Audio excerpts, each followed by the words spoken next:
কারীম সাল্লাল্লাহু আলাইহি ওয়াসাল্লাম বলেছেন, মান বানাআ মাসজিদান লিল্লাহ বানাল্লাহু লাহু বাইতান ফিল জান্নাহ। কোন ব্যক্তি যদি দুনিয়ায় বসে কোন ব্যক্তি যদি মসজিদ বানায়, আল্লাহ সুবহানাহু ওয়া তাআলা এই ব্যক্তির জন্য জান্নাতের ভিতরে ঠিক তদ্রূপ একটা ঘর আল্লাহ তাআলা তাকে বানিয়ে দেন। সুবহানাল্লাহ।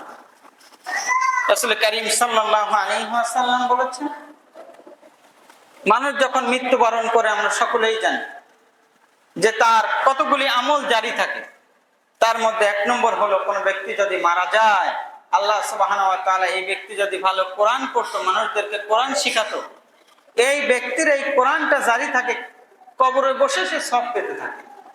ওয়ালাদুন সালিহুন, কোন ব্যক্তির যদি নেক সন্তান থাকে, নেক সন্তান দোয়া করার ফলে এই ব্যক্তি কবরে যাওয়ার পরেও সওয়াব পেতে থাকে। আর এই ব্যক্তি কোনো ভালো কাজ করেছে, মসজিদ করেছে, মাদ্রাসা করেছে, নলকূপ করেছে, এরপরে রাস্তার পাশে মানুষের যাত্রী ছাউনি করে দিয়েছে বসার জন্য, বিভিন্ন মানুষের কর্মসংস্থান করেছে, এই কাজগুলি যদি করে সে মারা যায়, এই ব্যক্তি যে একজন ব্যক্তির কর্মসংস্থান যে করে দিল, এর দ্বারা তার পরিবার উপকৃত হলো। আল্লাহ সুবহানাহু ওয়া তাআলা এই ব্যক্তি যখনই নামাজ পড়বে, ওই ব্যক্তির জন্য দোয়া করবে, আল্লাহ সুবহানাহু ওয়া তাআলা এটার সওয়াব আল্লাহ তাআলা এই ব্যক্তি কবরে বসে পেতে থাকবে। সুবহানাল্লাহ।